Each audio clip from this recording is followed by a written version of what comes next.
তেজপুৰৰ জ্যোতি ভাৰতীত গণকণ্ঠ কাকতৰ ২ বছৰীয়া বৰ্ষপূৰ্তি অনুষ্ঠান সম্পন্ন হয়।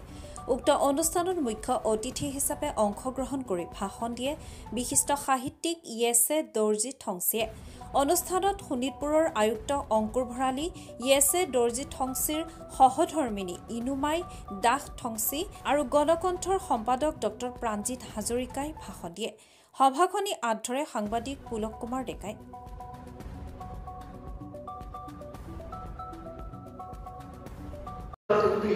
যে নহওক তাৰ ঠাইত একে সময়তে অতি উৎসাহজনক আনন্দদায়ক কথা এইটোৱেই যে আজি তেজপুৰৰ পৰা পুনৰবাৰ গণকণ্ঠই মূল্যায়ন কৰিছে। এই অলৰেডি কোৱা হৈছে যে মোৰ শ্ৰীমানক